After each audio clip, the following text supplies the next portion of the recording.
Still alive, I see. Something tells me that I saw on the horizon is your doing. How'd you manage that? It's a long story. One that I'd rather only tell once. Right. All hands on deck, then.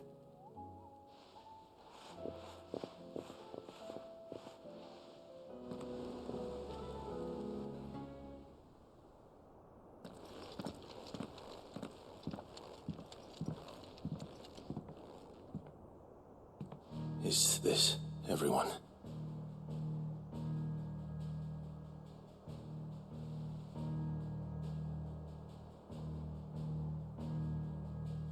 As I'm sure you've all guessed, the crystal which now commands the eastern skies was summoned by Ultima. He called it Origin. Though the significance of that name is as yet unclear. What does it matter what it's called? Its emergence tore Twinside asunder, and wiped my homeland from the map.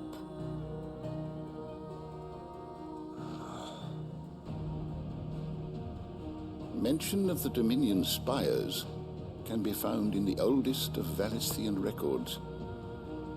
But to the best of my knowledge, none provide any hint as to their true nature. That they would prove the horns of some slumbering demon. Well... The Dominion's demise was at least quick.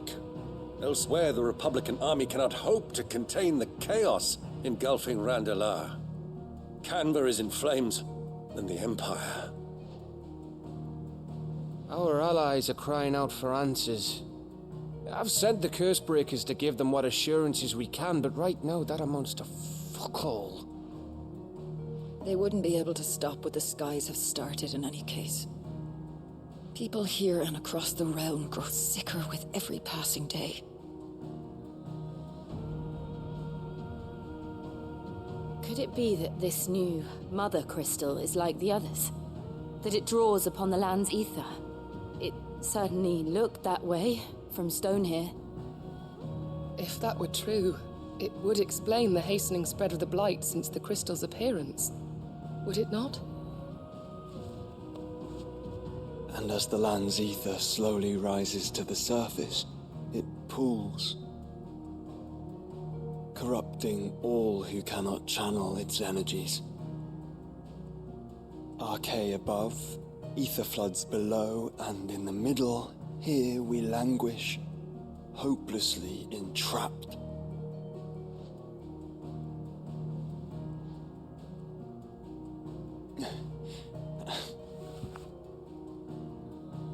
It's all right.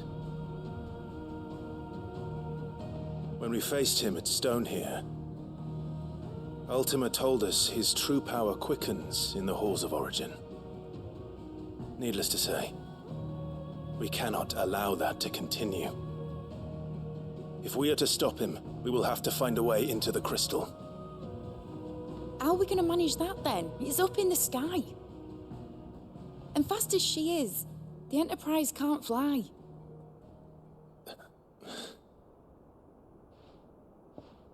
It's a lot to take in, and I reckon we'd all benefit from some time to clear our heads. The answer will come to us. Don't you worry. Ain't that right, Clive? Right. That's right. Well, go on then. Bugger off.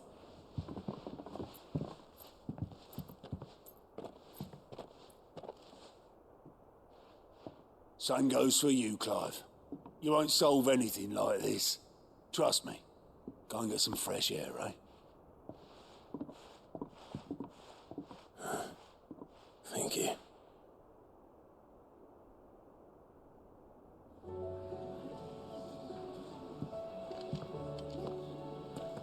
Joshua seemed upset.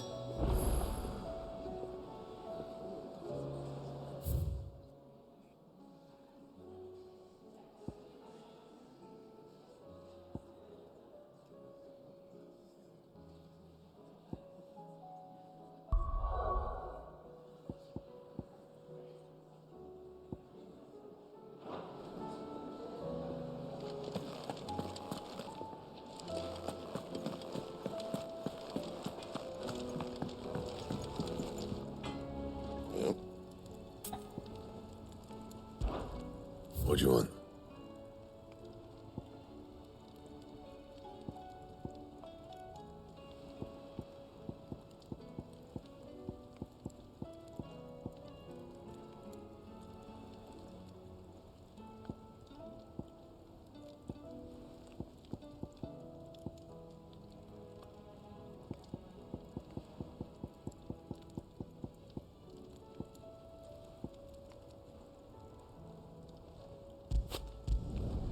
No scratches, all right?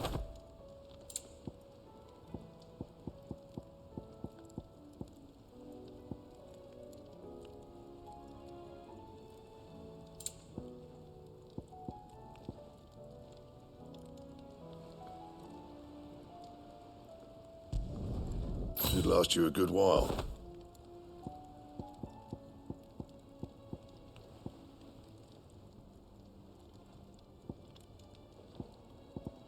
Anything else?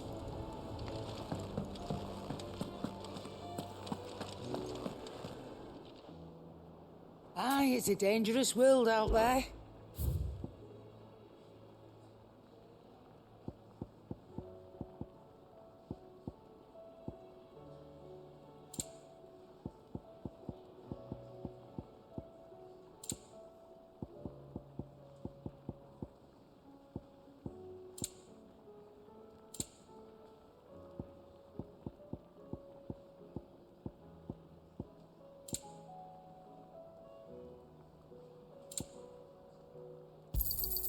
It'd better all be here. Come again. Or don't. I'm not...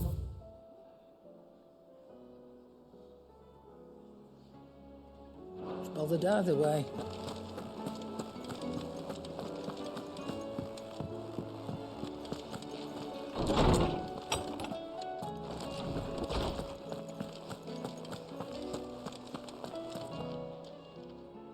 Knowledge hoarded is knowledge lost.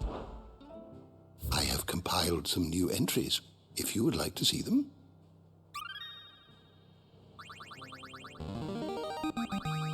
I have quite the find for you today.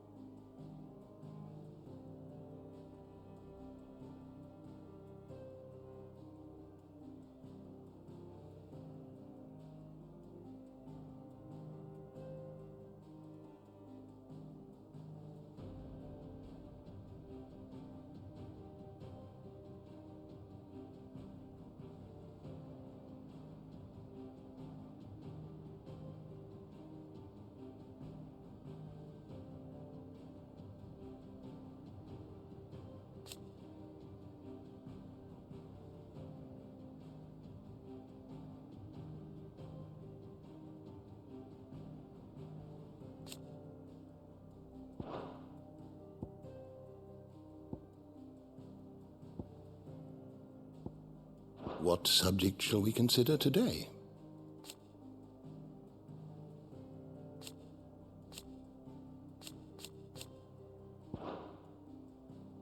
You are always welcome, Clive.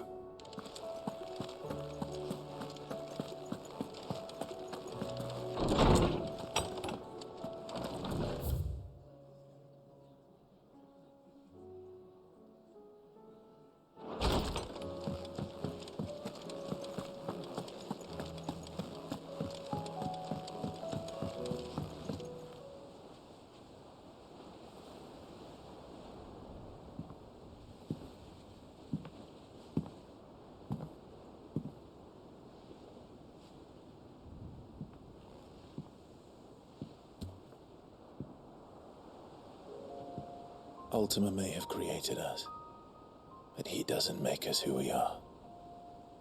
Only we can do that.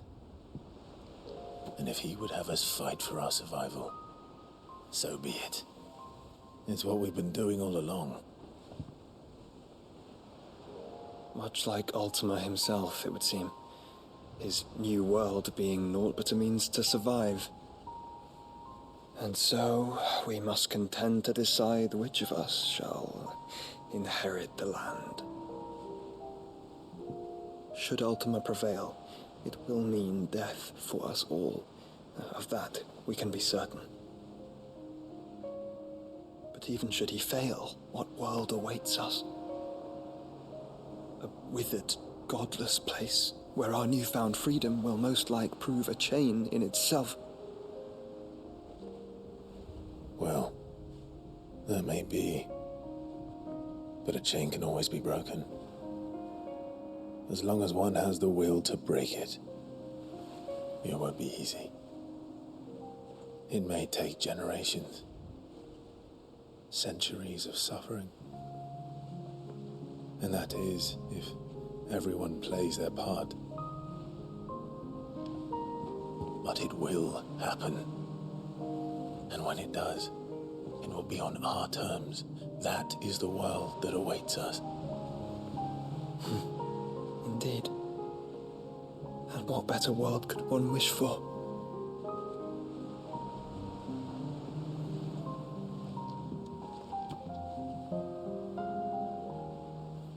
But first, we have to reach that crystal.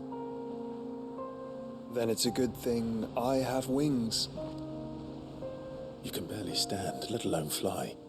And only the Founder knows what horrors await in those skies. Are you certain about this? Am I certain? I am the Phoenix. I will do what I must. This is our fight. Remember?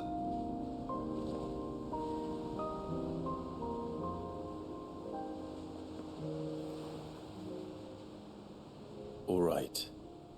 I yield. But only what you must, yes? I'm still your sworn shield. That you are. And what of my wings? Lest you forget, you go to stand against a god. I would not have you succumb to fatigue before the fight begins. Ifrit, your brother mentioned that some few of the dominants who had lost their power to you were still able to prime. Is that true? It is. But their icons no longer submitted to their will. Then mine will have to be stronger. That you both might save your strength for the battle to come. You don't have to do this. If you do, there's a chance you might lose all you have left. And what have I but regret? My life ended in the Dominion. I fear death no more. Besides, I would have words with Ultima. He has much to answer for.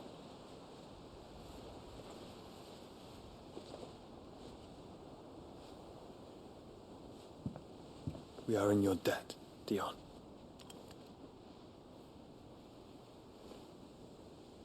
We can speak of debts when this is over.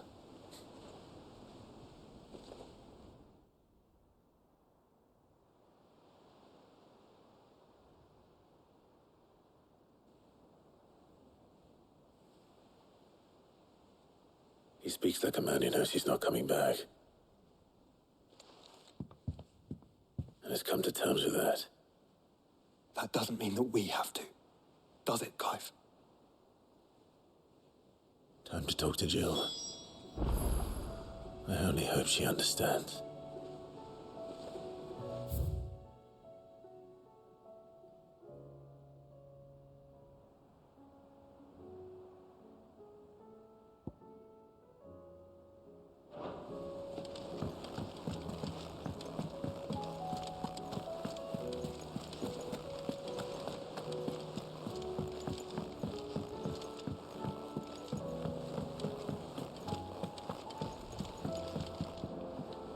Clive, what is it that you wish to learn? I have the details here.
Of course.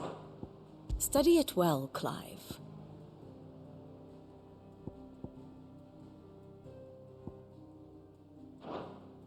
Very good.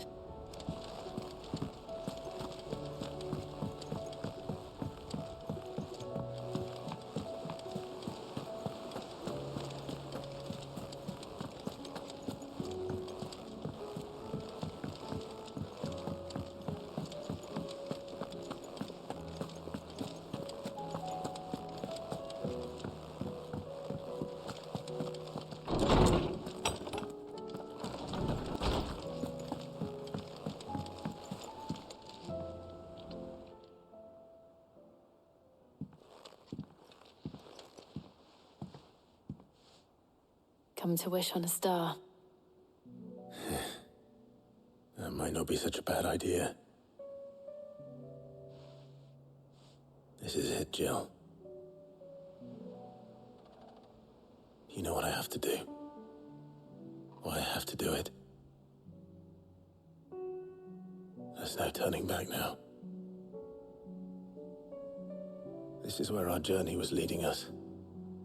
Where it will end, for better or worse. I could pray to Metia for you. But you'll be all right, won't you, Clive? You always are. I did promise we'd watch the moon together. I'll be waiting.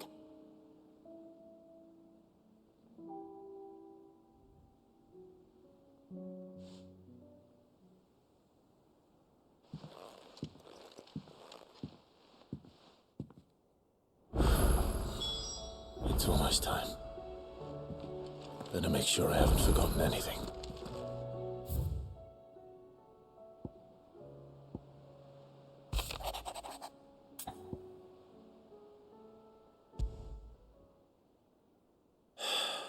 What is it this time, Torgal?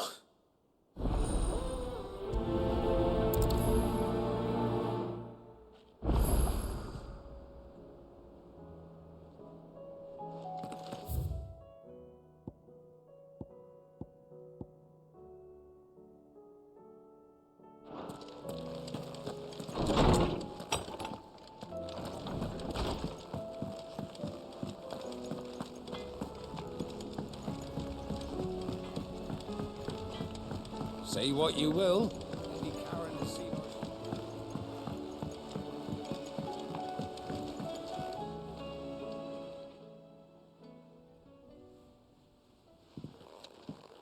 Pining for something, boy.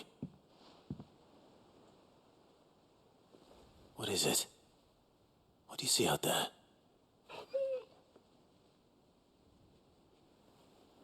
I never did ask where you got that anklet of yours. From Sid, that's why. On the day he brought him home. That long ago? And you're only thinking to ask this now? Sid saw that the pup had a habit of gnawing on his leg, since you ask. Clap that there iron on him to keep him from doing it. What was wrong, boy? I'll take like as not. Must have been hard on the poor whelp losing his loving masters at such a young age. Doubly hard in being a frost wolf, torn away from his icons and all. Sid would always tell him, you want that iron gone, you find what it is you're looking for. I reckon what he was looking for was you. I'm sorry, Torgal. Sorry for making you wait so long. Let's get that thing off you.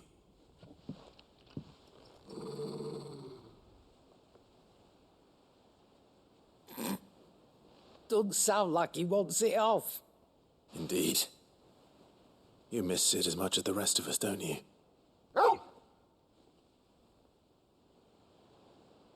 You want me to go with you somewhere?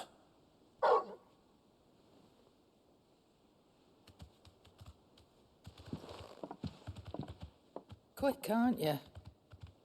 Glad you've been paying attention. Not nearly as much as you have, Lady Karen. Aye, good thing and all. It's not like Gav would have kept him in nuts and rubbed his belly these past 10 summers.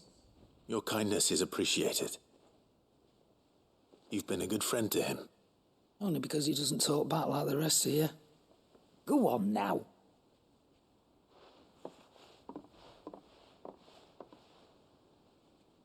Where to then, Torgal?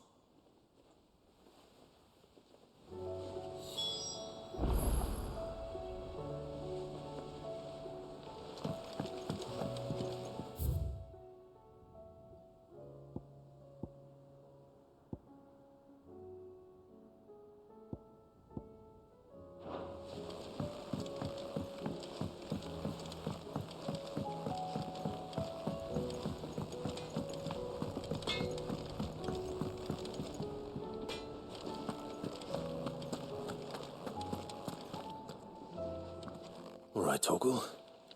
Where are you taking me?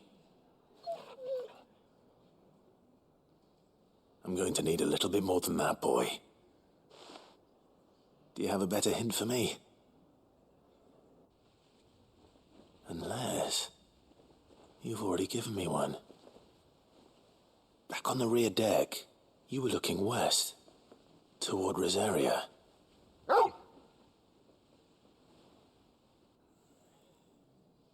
Why don't we try the rookery?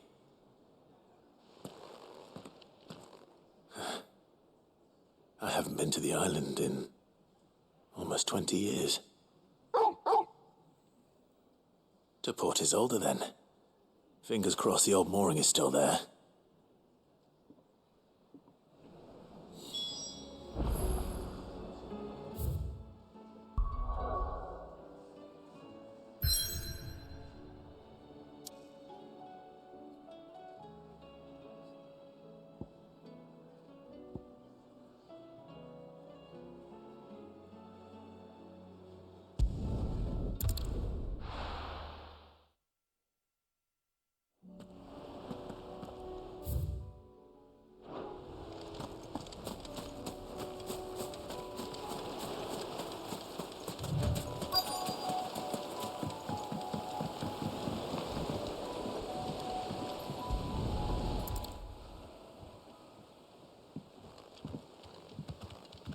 It's still here.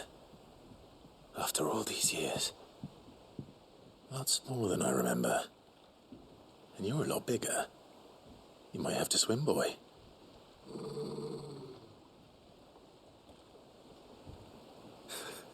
I wasn't being serious.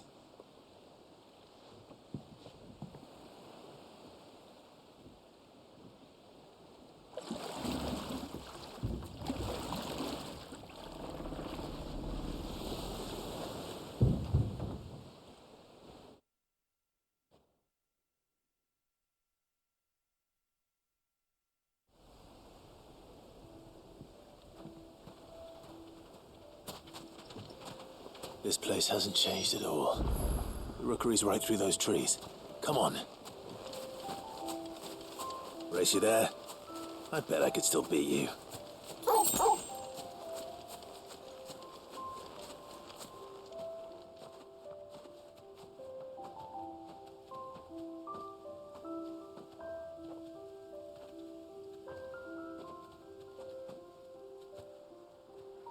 Here we are. This was our hideaway. Wasn't it, Torgal?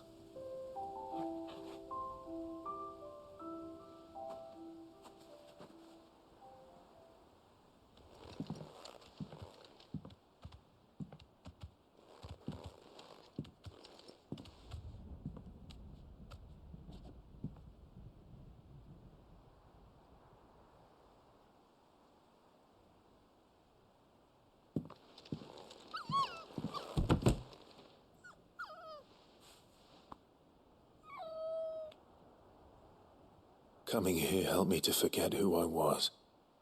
Or wasn't. Prince, shield. Son his mother could love. Had I been any one of those things?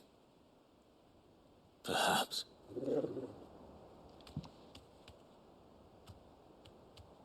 What is it, boy?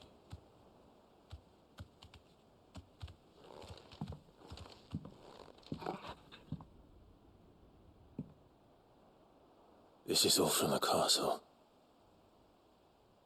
In Phoenix Gate. Did you bring these here?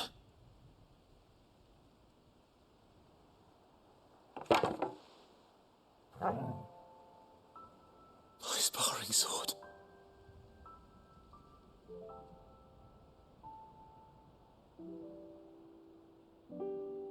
Well. You never stopped looking for me, did you, boy?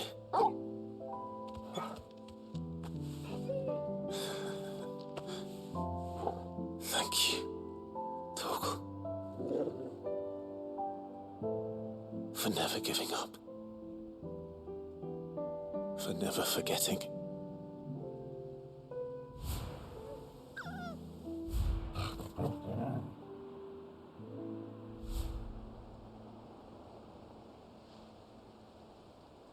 Let's take this with us, shall we? So I don't forget either.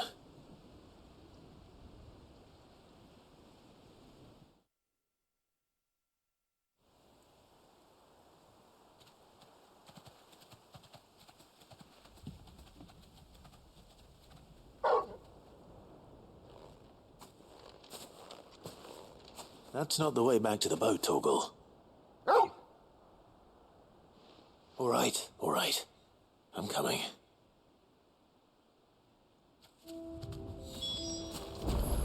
I think I know where we're going.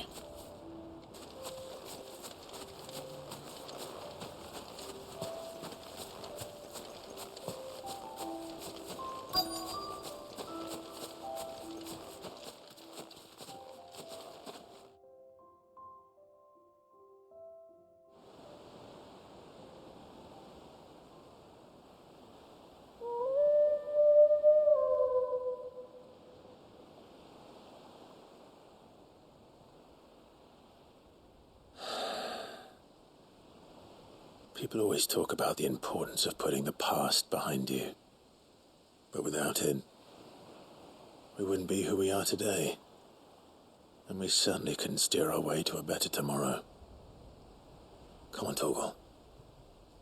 Let's go home.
Do you think they'll come back?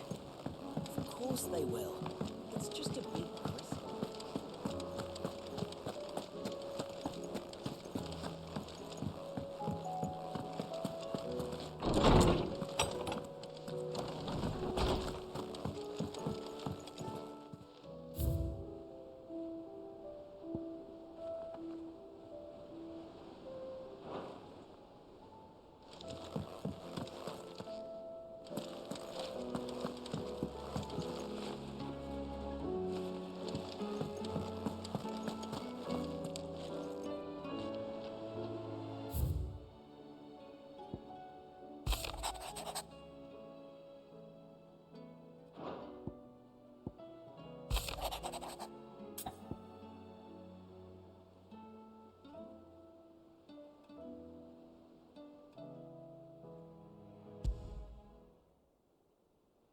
Something tells me this is no mere adventure story.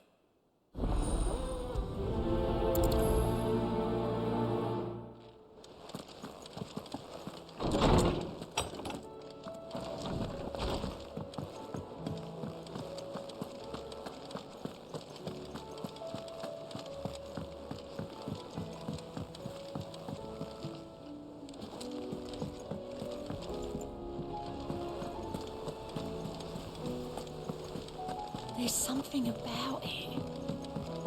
I feel like it's...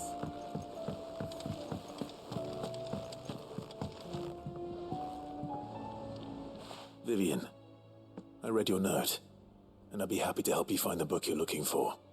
Thank you, Clive. But tracking it down will not be easy. Are you sure? Please.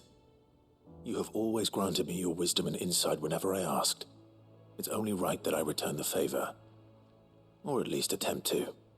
You are too kind. Alas, what I ask of you is rather more trying than delivering the odd lecture. I spoke with Harpocrates to see if he had any inkling as to where another copy might be found, but... But perhaps it is best that you hear the details from him. If you say so. Forgive me, Clive, for asking this of you. But this book, it set me on the path to becoming who I am today. Its importance cannot be overstated.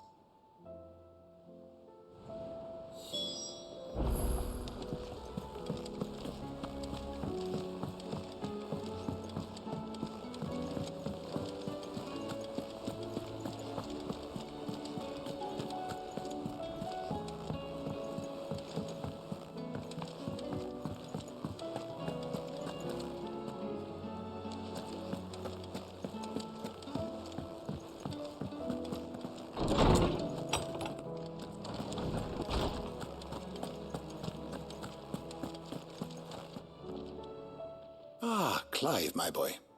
What a pleasure it is to see you. Harpocrates. There's something I need to ask you. I've been charged with locating a book called From a Distance. Then you seek a rare gem indeed. One whose name I had not thought to hear from your lips. You've been talking to Vivian. Right as always. But she didn't seem keen to tell me very much. I take it she didn't like what you had to say. And yet I gather it did naught to dissuade her. Clive, if the young professor has tasked you with obtaining a copy, I fear she asks the impossible. The executors would not allow it. The executors? Coveters of Secrets, a clandestine organization committed to the collection and intenebration of forbidden texts and technologies. One such text being the tome Vivian seeks, chronicling as it does the true history of the enslavement of bearers, a tale which could overturn the established order were it ever to become widely known. Or, so rumor has it. I've never actually read the thing, or even set eyes on it for that matter. How is it that I haven't heard of this organization? Why, secrecy is the executor's watchword. They lurk in the shadows, emerging only to seize that which must be seized, be it books, inventions, or people, before disappearing again, leaving nary a trace.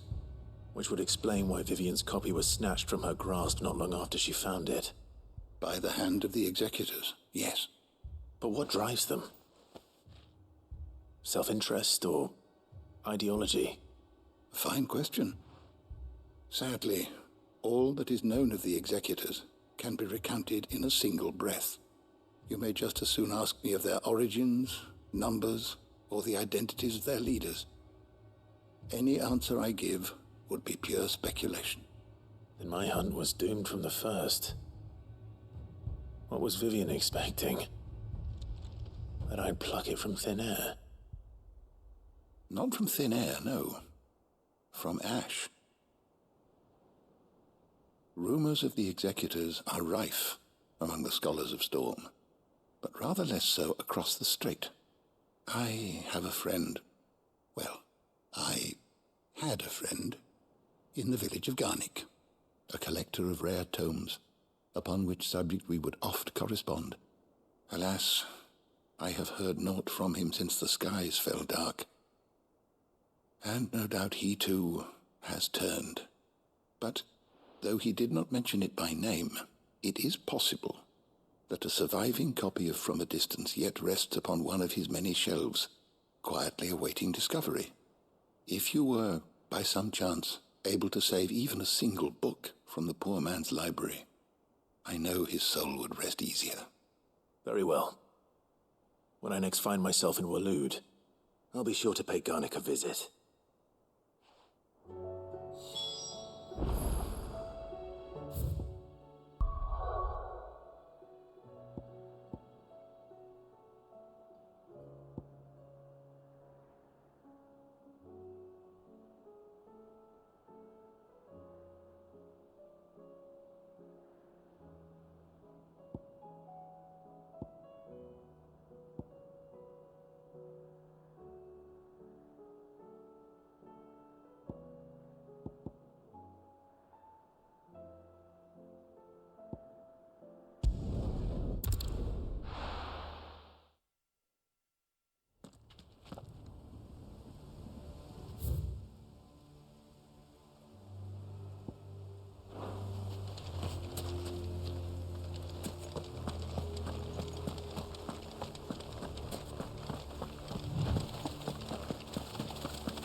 The entire village looks abandoned.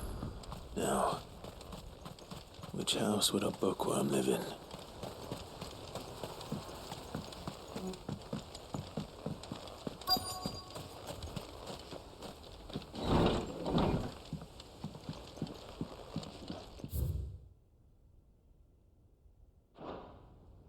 This is a Royal Army logbook. Why did you take this from the local barracks?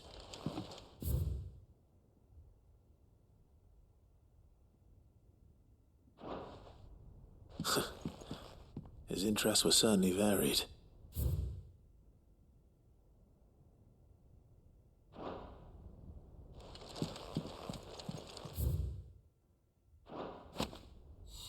This is it.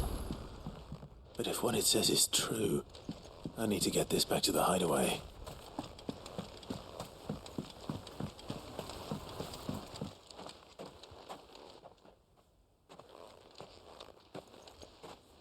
Leaving so soon, stranger? We've been watching you. From a distance, so to speak. Subtle. I know who you are. Then we need not waste time on introductions. Hand me the book. Leave it in our care and return to your life. Your care? Do you mean to burn it or bury it? That is not my decision to make. But by one means or another, its contents shall be removed from the common record. Then I'll have to politely refuse. I won't let you erase our history. Then we find ourselves at an impasse. Very well. The book can just as easily be pried from your dead hand.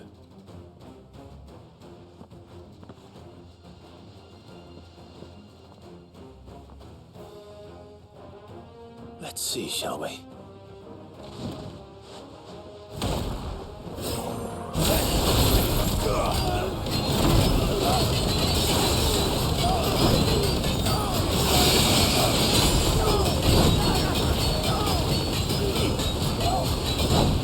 Nice try.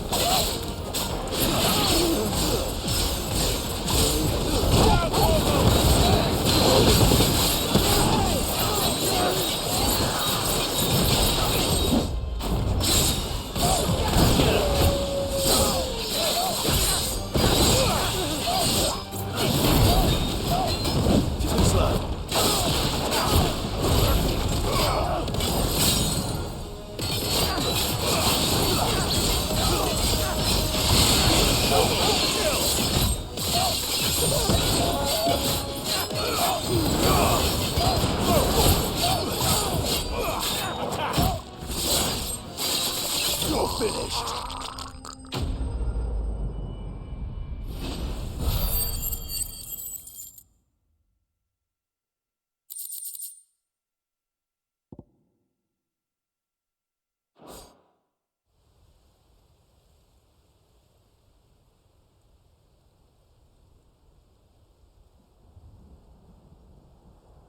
Impressive. But we have other means. We shall claim the book yet. Why do you want it so badly anyway? It lays out in no uncertain terms the vanity and avarice of mankind. It tells the shameful history of the persecution and oppression of a gifted few by a giftless many. Would you say that this interpretation was correct? I don't know. You don't know. Your sword may be sharp, but your wits are dull. So let me answer for you. There is no correct interpretation of history. That a series of events took place may be proved beyond a doubt. But there can be no single, immutable explanation as to why they came to pass. It is a question of numbers and of belief. If enough people believe that a set of events occurred for a reason, that belief becomes the truth. So you're trying to control the truth? We are trying to protect people from themselves, from knowledge that would bring them naught but pain. That is all. You may keep the book, for now. The world is small. We shall meet again. Until then. Wait! Damn it. Let's get this back to Vivian. Perhaps she can explain what that was all about.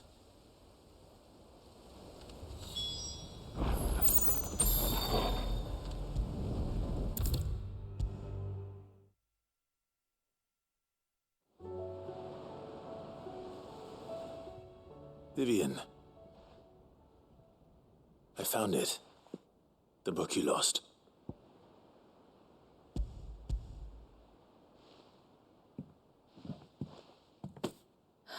You found it. Thank you, Clive. Even though I asked this of you, I was not entirely sure it would be possible. I feared the executors had seized every copy. I met with one of these executors, and I convinced him to let me keep it. He told me something. That the truth is just a matter of collective belief. And that if enough people believe a lie, that lie becomes the truth.